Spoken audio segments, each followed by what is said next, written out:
So, Sagar, what is the current state of the economy? Interesting you ask, Abhishek. I brought this graph with me, and according to this graph, the average unemployment rate has been dropping steadily from November 2012 to April 2013 from a strong 7.8 down to 7.5%. Good.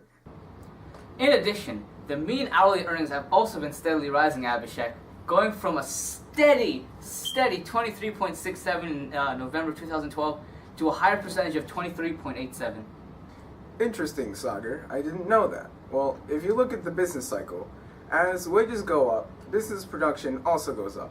This in turn increases consumer spending, investing, and saving. This creates a virtuous cycle which can lead our economy in the right direction. The economy continues to soldier on, said Timothy Gill, chairman of the NABE Industry Survey Committee and economist at the National Electrical Manufacturers Association. While the panel was nearly unanimous in its view that the economy will expand over the next 4 quarters, it was split as to the degree of growth expected. Well, interesting you say that, Abhishek. I have a counter opinion from the popular magazine The Economist. Really? Yeah, and this one it says, and I quote, "And to America's mediocre recovery will probably continue through 2013, despite clear improvements in housing markets and household finances. America's unemployed deserve better, but for now, Washington lacks the will to try to improve their lot." What does this mean for average Americans like Mike? You know, for average Americans, this is a pleasant yet slow gain in the economy, as the overall prices of products is slowly going down, but more people are getting jobs and earnings are still going up, and there's less change in payroll employment. It's a steady change in the economy. Wowee, Sagar, that sounds great. Okay, so then, Vishnu, let us discuss some economic indicators. Well, can you please explain to me what some of them are?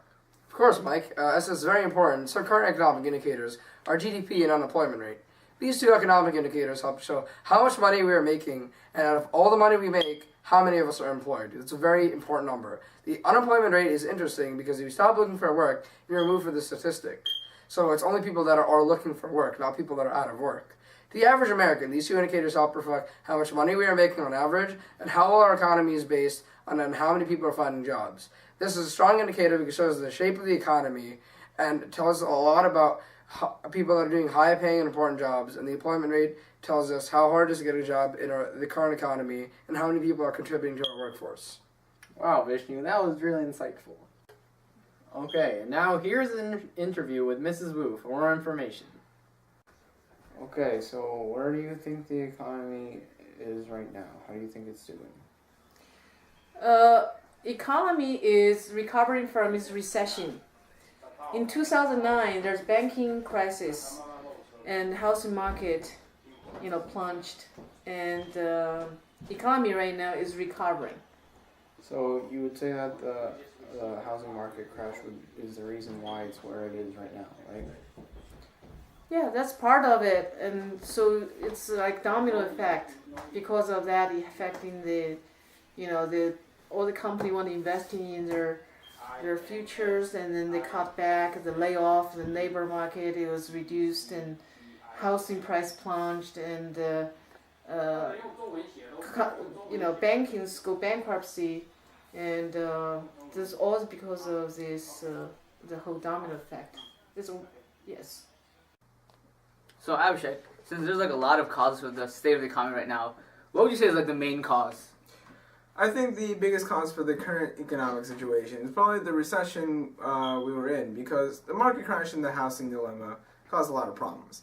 The housing crash was the main contribution to the poor situation because of the interest rates being so low, caused the banks to lend out too much money to the people who couldn't pay them back. When the banks tried to sell the houses, it caused a huge drop in housing prices since so many were on the market. That's an interesting point you bring up because we can link this back to the business circle.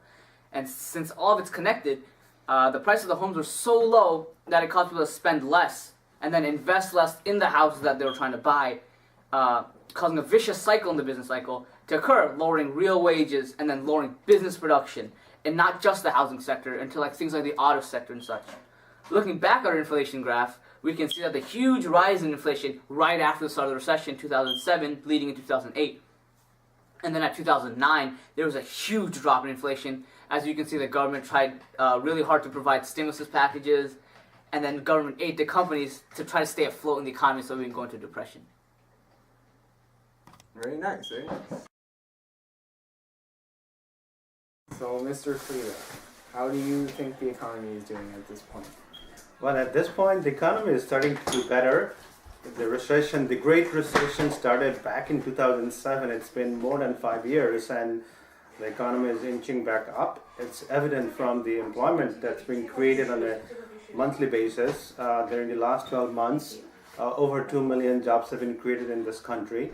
There are a lot of people who are unemployed and who have been unemployed for a long time, but it's a big improvement from 2 years ago. Okay, so last question. Do you think that the GDP is a good indicator of how the economy is doing overall then? GDP, I mean, it's a gross domestic product, right? It's a sum of all the various objects that are some of the dollars associated with various objects that are produced in the country. So GDP as a whole, if there's a growth, yes, it's an indication of whether the market or economy is doing well or not. I mean, in the U.S., GDP is inching at like only 1.5%, 2% rate right now, which is not very good. It has to grow at maybe 3%, 3.5% to generate employment for people who have been underemployed or unemployed for a long time. Okay. Now here's a video from our sponsors.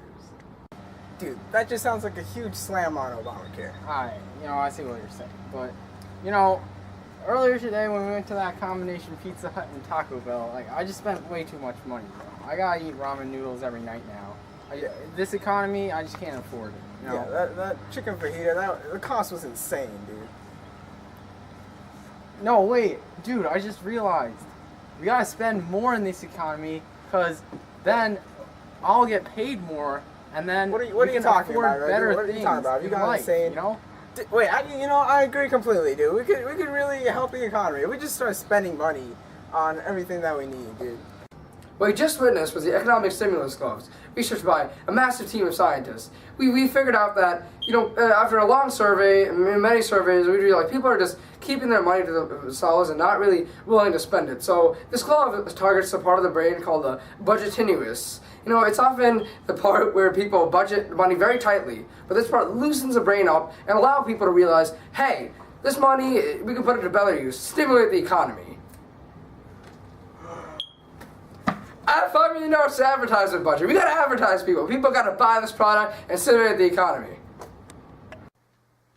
With everyone saying, oh, we should fix the economy in this way or this way, there's so many different policies to choose from. But which policy do you think will best benefit the economy? Well, I do agree that there are very many different things that you could do to fix the economy, but personally, my opinion is that we should change the monetary policy by raising interest rates. Because according to what we learned in school, we should choose to follow this, as it may not always work, but since it was the main cause of the recession, it obviously can have a strong effect. So I suggest we use this method to reverse the financial situation. If we again raise the interest rates, hopefully it will cause people to take money out and spend it more. Although this will cause a slowdown in the housing market once again, hopefully, since the market is still slow, it won't affect it that much. This solution is better than the rest, as it does not cut from spending from sectors of our budget again, taking money from defense or education. Taxing will cause uproar, as it already has with Occupy Wall Street and debates on the controversial rich tax. Also, doing nothing can work, but as such a low trend of rising inflation, we cannot sit by, because if something does go horribly wrong, there will be no safety net at this time. Deficit spending will not save us this time, as we are in a huge debt and we need to once again raise the debt ceiling, and spending more money will not help us anymore. Yes, I definitely agree with that, and that's a great idea, and I think it should be put into place. So, since no one can really predict fully what the economy is going to be, what's your opinion on what the economy is going to be like next year?